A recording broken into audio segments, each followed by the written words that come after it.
Welcome to the Moss Adams presentation, Protecting Your Organization from Cybersecurity Risks, Safety for the Remote Workforce through COVID-19 and beyond. The material appearing in this presentation is for informational purposes only and should not be construed as advice of any kind, including, without limitation, legal, accounting, or investment advice. Although this information was prepared by professionals, it should not be used as a substitute for professional services. Francis, I'll turn it over to you to get us started. Thank you, Tanya. So thank you for dialing into our webcast today on cybersecurity for remote workforce. Joining me today is John King, who is a manager within the cybersecurity consulting practice. This is Francis Tam. I'm partnered with the cybersecurity consulting practice. So, as we all know, because of the COVID-19, a lot of the folks are now working remotely. Much of the workforce that may not be working remotely in the past is working at home, working at remote locations to avoid aggregation of people and all the stuff. So now we are facing a different kind of risk because of some of the things that we have not done in the past. So briefly, I'll talk about the increased risks for the workforce that is working remotely, working from home, employees, and all the all these folks that may not have been doing that in the past. As you can imagine, there's a record number of employees working remotely in the past month or so, and this has led to an increased reliance on VPNs. So if you're using VPNs, you're doing pretty well already. So VPN is a way that you can encrypt the information that's going back and forth between your data, between your systems, and the remote workers. So congratulations if you're using that. It may not be 100% bulletproof, but at least give you a level of confidence and safeguards that will protect the information. Secondarily, many devices that normally wouldn't leave the corporate environment are now being exposed to the internet, well, for obvious reasons, because a lot of these folks are now working remotely, working from home, that now they must be able to access that information that maybe in the past the company has not even considered making it available for people who are working remotely. Now, because of that, it also makes it simpler for the attackers to identify the targets, because as you can imagine, any traffic going through the internet will be seen. Whether or how you protect that information is up to you.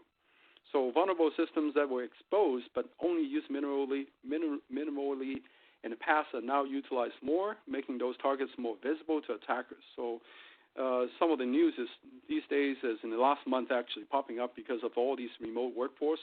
People are going into different people's routers to access the information. Why? Because they know these folks are now working at home. If they can get a hold of the routers, maybe sniffing the traffic, they can get some of the key information. The other thing is, a lot of companies in the past, they do not have all these folks working at home. Well, they may not even have the VPNs. What do? They're going to allow remote desktop protocol, RDP, so that they can allow these folks to remotely access information. RDP is a good way to access information, yes, but it's not extremely secure. So there's a spike in some reports that has gone up by 40-something% within a month for folks that are using the RDP. So that's something that people should be considering. Ongoing attacks.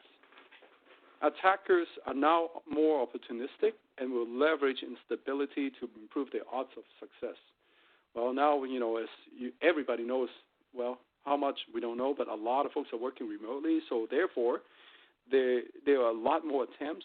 There are more websites, malicious websites that have been identified, phishing email campaigns carrying out everywhere, to malware, to ransomware, and dangerous links to lure people to click on these things so that they can, for example, divulge sensitive information, or cause them to maybe click on the ransomware and lock up their information, and then these bad guys can ask for ransom.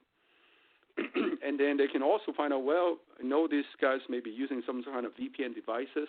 They will target these VPN devices and remote access portals so that they can get information. So that has gone up because everybody knows in the world. Everybody knows that the remote access attempts, remote access have gone up because so much workforce is now working remotely from home, from remote sites.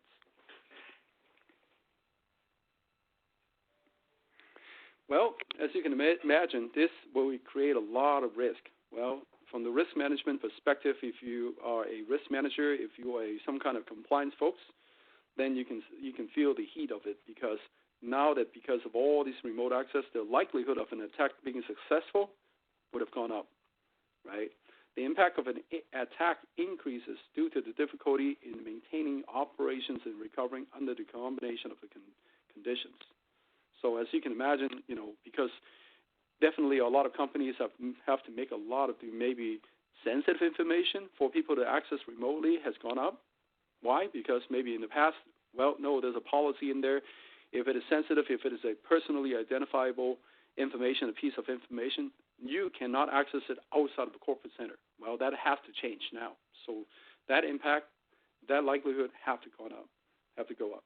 The value of the system's potentially impact increases as they become central to all operations. That's hopefully very self-explanatory. And as you can imagine, because of different laws and regulations, privacy laws and personal identifiable information laws, all these bullet points here, for the risk manager, for the chief compliance officer and those folks, now you have to really consider this. What does it mean for your corporation, because of all the risks have gone up because of all these remote folks are working remotely, accessing sensitive information remotely.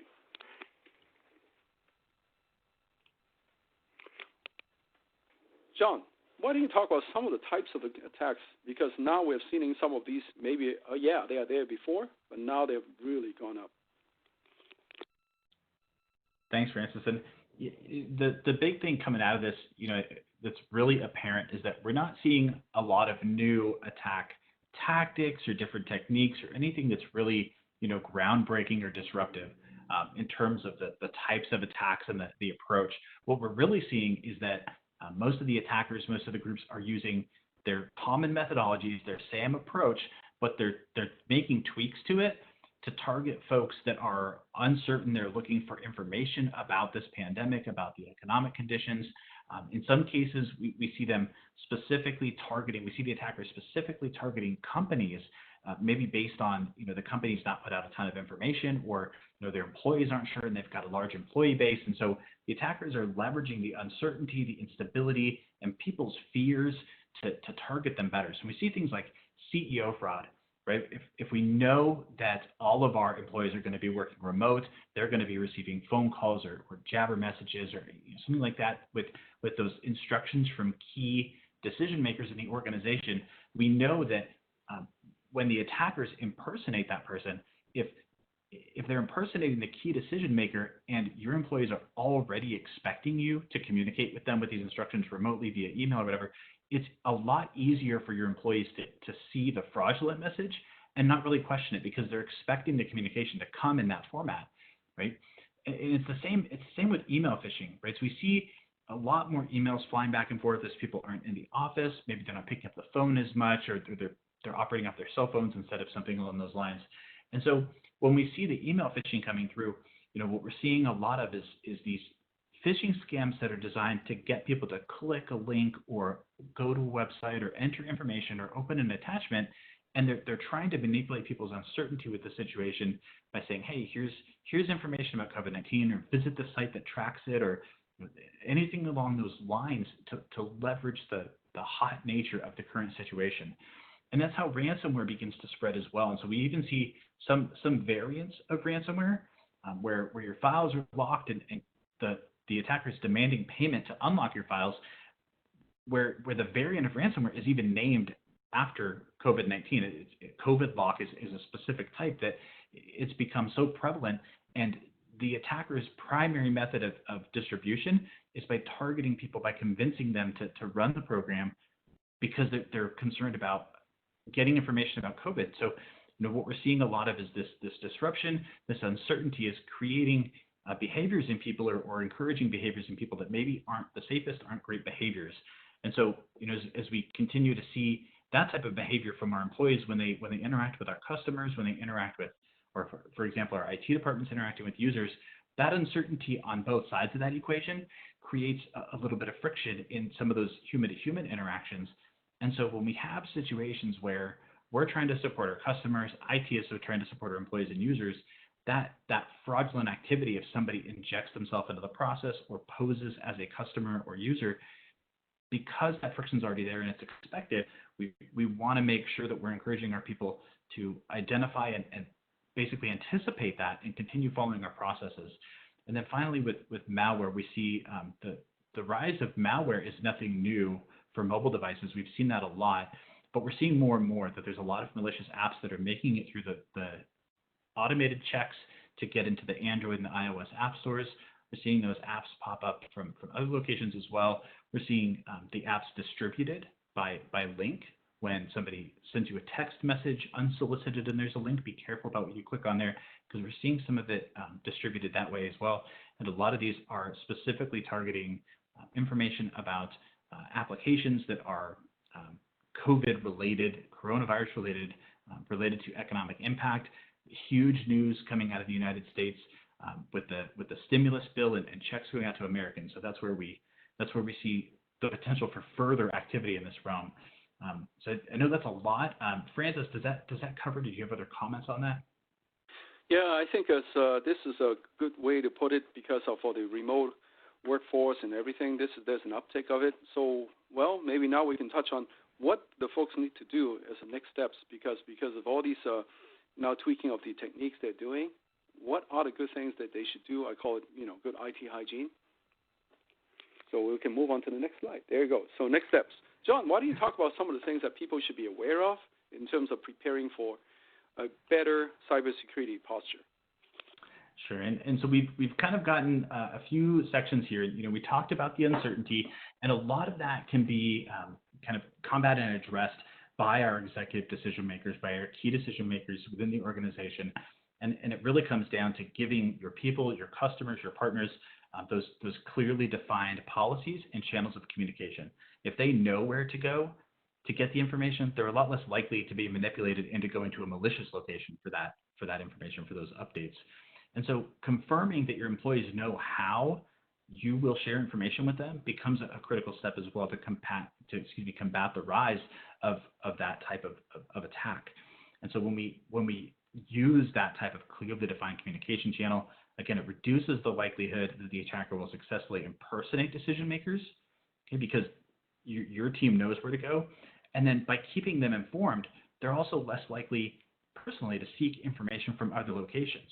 And so this is where, Moss Adams, that's a great example. Our public website has a dedicated location for COVID-19 resources, and internally our key leadership, the partnership in general, and the individual partners have connected with their teams, and they're providing updates on what's going on with Moss Adams and what it means for us, what it means for the teams, for the organization as a whole, and how we can support our clients, which means we're getting the information from an approved official source, so we're not trying to find it on our own, which could in turn lead to us going to malicious sources. So that leadership becomes a key part of how we combat these cyber risks. And when we look at keeping your teams engaged, one of the key things that has emerged in terms of how we lead our teams to create and encourage that culture that emphasizes and values security, understanding that distracted teams can be security liabilities. They can create liability on the security side, and engaged teams can be assets on that. The big thing is that when our employees are distracted, when our teams are not engaged, they're less likely to recognize that suspicious activity that we want to be most focused on. And they're also less likely to interact with anybody inside or outside of the organization to have those interactions that uphold our values and expectations. It's a key aspect when you talk about how this type of a situation creates additional risk. And so leveraging the resources that we have to keep our teams engaged, to make sure that they have that perceived organizational support, if we want to get into the technical management concepts, right? The big thing with it is understanding that engaged teams that are paying attention, that feel connected, that are still connected with the organization, they're much better at recognizing those situations and bringing it to everybody's attention. And so those technical security solutions are a great way to complement it, because they can help prevent some of that activity from getting through. They can help draw attention to it. But the technical solutions are the component. The people themselves are still the best defense. We can create and advocate for it and pay even tons of money for these technical solutions to secure the environment, to secure the endpoints, but the people themselves, they still are our best way to combat cybersecurity risk. And so that kind of brings us to those third-party relationships, because there's a lot we can control internally with our organization, but we can only kind of influence how our partners, our third-party vendors, our suppliers, how they interact with their teams, how they approach managing security. And so by identifying those critical points of contact and making sure that we manage that relationship and we're careful about that, we put ourselves as leaders in a much stronger position to be able to navigate this, because most organizations today are not operating in a vacuum. They're connecting with third parties, either, for example, with Amazon for your distribution channels, or with your content distribution networks if you're hosting content online, or if you're hosting an online web portal for shopping. Often you have a third party that's providing those services. So connecting with those third parties to make sure that you're aware of how they're managing the situation, they're aware of how the best way to collaborate you is found, or what it is if it's pre-established. Like those things we want to emphasize, taking advantage of this opportunity to reinforce those connections. It's a lot for C-levels to look at. Francis, from that perspective, are there any other major things that maybe at the top level we should really consider? Yeah, I think the tone at the top is very important here. So if the tone at the top is very serious about, maintain awareness of phishing emails, maintain a very well awareness of how you connect and all the stuff. Don't just go to any Wi-Fi access points and all the stuff. I think that's a very key in terms of, for the employees. And then third parties, again, they have to take it very seriously about closely monitoring all these things. So again, this is what you talk about, and the tone at the top is very key in terms of maintaining good cybersecurity posture. Awesome. And a lot of the ways that tone gets conveyed, as Francis talked about, is through our managers. So our executives are great at making sure to put out a presence and be available, and often they're great at leveraging their managers and delegating that down. But often we need those managers to really understand it and be able to operate without having their hands held, without being directly managed, but more of being led and empowered. And so what we want to emphasize for managers is to engage and communicate and focus on removing hurdles. So from a leadership perspective, again, a lot of our controls around cybersecurity are focused on the organization. And so when we talk about things like providing concise and accurate, relevant, timely information to our teams, the emphasis there is really that we have the opportunity to make sure that not only are our leaders communicating, but our managers are reinforcing those communication channels. Those updates are getting out to our people, and we leverage our managers as, in a lot of ways, the backbone of our organizations. They're not just coordinating activities and connecting with our people, they're creating decision space for the executive decision makers by doing excellent work at their level and coordinating that excellent work from our direct contributors, even if our managers are also direct contributors themselves. And so the big thing, that one of the key ways that they do that in a situation like this is by offering that support where and when it's needed. And the big thing with that is to be proactive. So you need your managers to understand the organizational perspective. They need to really feel that tone that the executive leaders set at the top, and then be able to convey that down to the frontline workers, to our direct contributors. It's a key aspect that reinforces how we set that tone and how it's conveyed to our people. And so when we talk about those concepts, engaging and communicating, removing hurdles, one of the biggest things that managers do is be available. Right? We have a lot of our clients that end up in situations where a breach was identified, or some unusual activity was identified. It wasn't always clearly communicated because the relationship between the direct contributors that identified it and their managers, or the security team, or the folks that they need to communicate with, it wasn't clear. Those channels of communication weren't always straightforward. In remote organizations where they normally work remote, often what we'll see is those silos where we have channels of communication that flow vertically are broken down a little bit more, as people are better equipped with tools at their fingertips to communicate laterally, to communicate across those organizational boundaries. And so being aware as managers of what the changes to processes or procedures are when we work remotely, that's a critical way to inform your team and keep them equipped and empowered to make those communications, to make those incidents visible to everybody around them. And so being able to deliver those instructions and that communication, being able to do that clearly is an important aspect, and we need to empower our managers to be able to do that. We have to do that one of the big ways by helping them fully understand not just their decision-making and authority, what the scope of that is, but how they can equip their teams with that as well. We need them to understand, what is your sphere of influence? What is your lane that you need to stay in, and what's the tolerance for deviating from that, right? And make sure when you communicate that, it aligns with the tone at the top. It's a key piece to them understanding how to pursue the interests of the organization and take care of their teams is understanding the scope of their decision-making and authority. And one of the best ways that we've seen, probably the best way to make sure that they're keeping everybody informed and they're connecting, is really around connecting with those team members one-on-one. A lot of folks, especially right now, there's a lot of fear and uncertainty. A lot of folks aren't going to open up in a situation with a lot of others. And so giving them the opportunity to kind of speak their mind, get stuff off their chest, ask for help if they need it, a lot of times you're going to have to connect with them one-on-one to do that. It's a challenge, and it requires us to exercise our emotional intelligence, and it seems a lot of times counterintuitive to the entire concept of cybersecurity. But ultimately, that leadership is what we use to equip our people to be that best line of defense. And so with that, managers are also going to be directly communicating with our external contacts in a lot of situations. And so establishing those touch points, and I say touch point because we want it to be recurring, even scheduled if possible. Have those touch points with key partners, with our vendors, especially if you've got account managers for our key or critical customers. And then for other external contacts, if we, for example, have important relationships with any regulators or examiners or other third parties, we need to make sure that we're maintaining that relationship and keep at front of mind the right way to communicate with them, those best channels for those recurring communications, so that any unexpected issues can be communicated clearly. And it's a lot, but we really want to emphasize, cybersecurity is a risk management concept, and so the people aspect of it is a central part to the program. The technology is just a complement or a component of it. That the people are critical, and managers are that kind of glue between the direct contributors that are frontline, facing our customers, getting everything done for us that we have to support, and the executive decision makers that need to be able to set the tone and give their broad perspective. There's a lot there. Francis, I know I couldn't possibly have covered everything. What do you think? Yeah, no, I think you covered a very key point here. So this group of folks, the middle managers, are in the trenches, I call it. Like you said, they are the glue.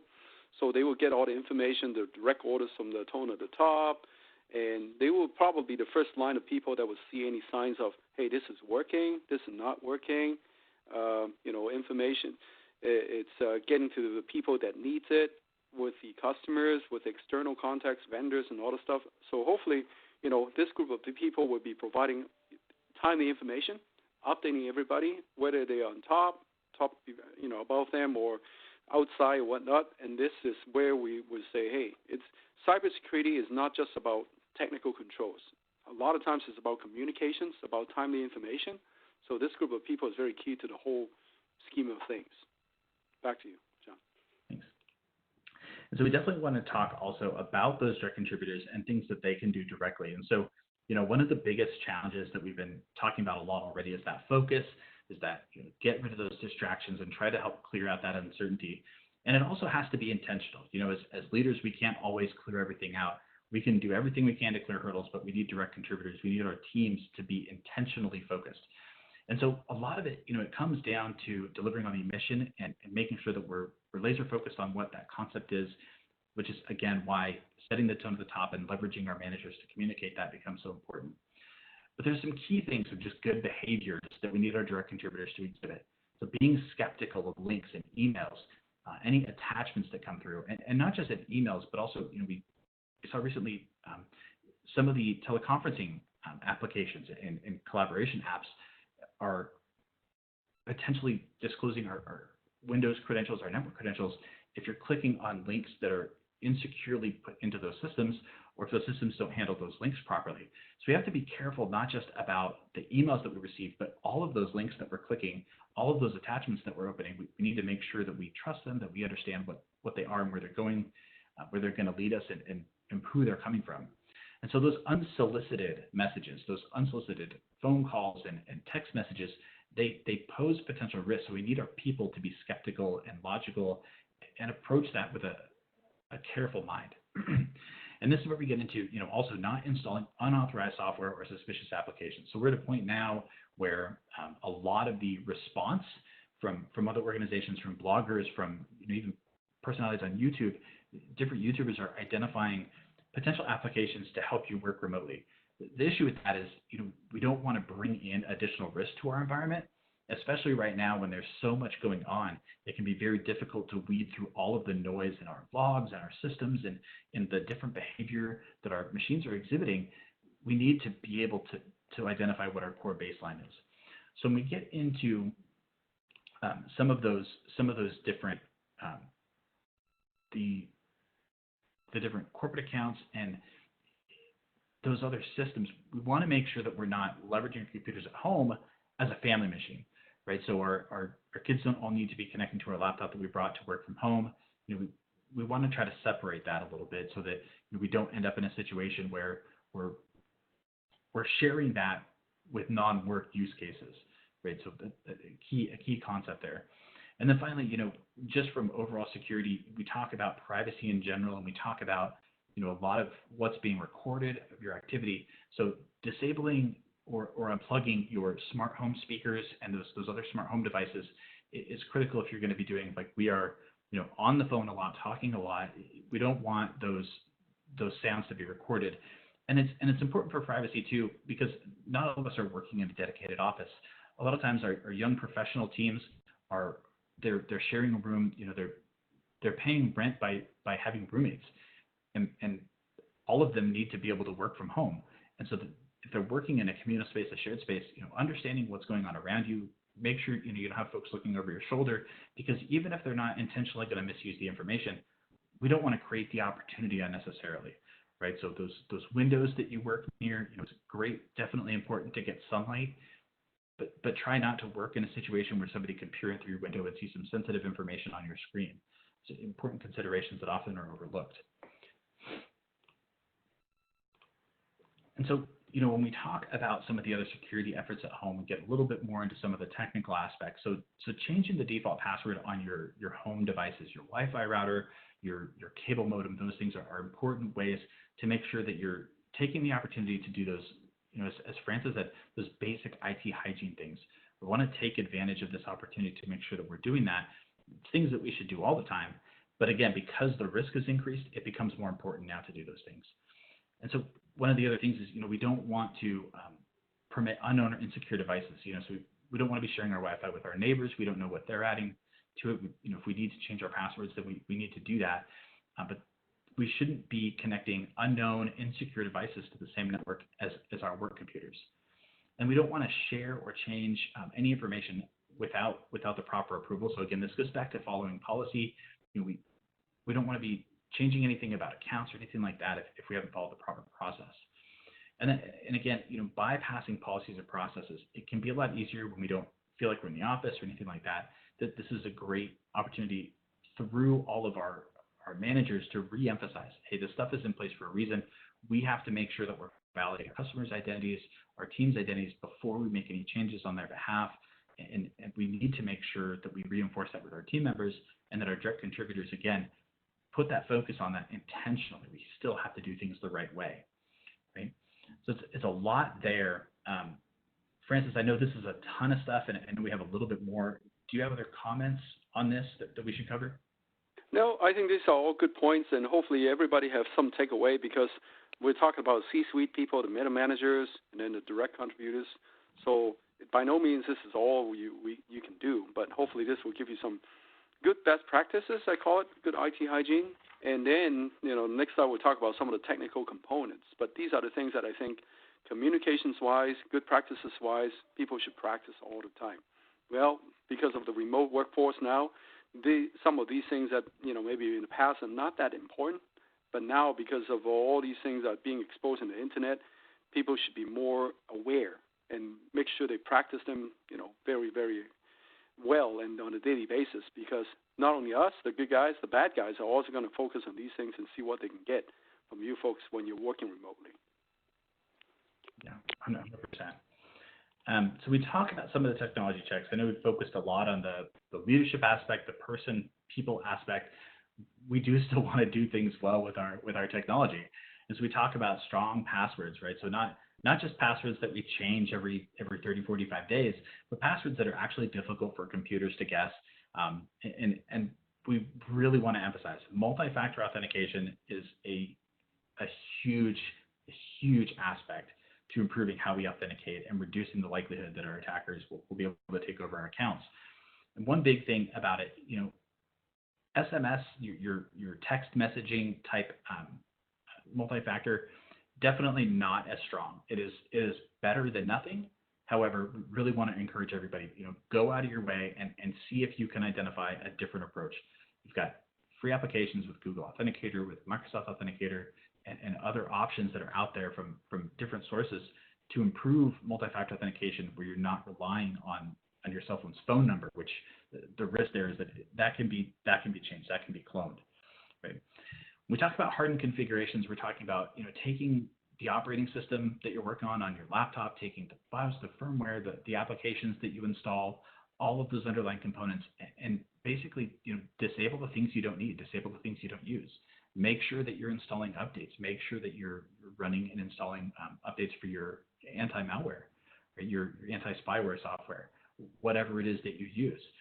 Make sure that you're disabling protocols and services that you're not using so that they don't become opportunities, the unknown side door, unlocked window that the attacker is going to take advantage of to get into your device and basically take over it, right? We talk about mobile devices a lot. If you have it, make sure to use your mobile device management software. If you have an MDM, a mobile device management solution, and configure it to require your devices to need a password, a pattern, a PIN, something to unlock them. Right? I mentioned earlier the COVID lock ransomware. One of the key things about that was it wouldn't work if your device had a good authentication mechanism. If your phone had a good password on it, that ransomware wouldn't work.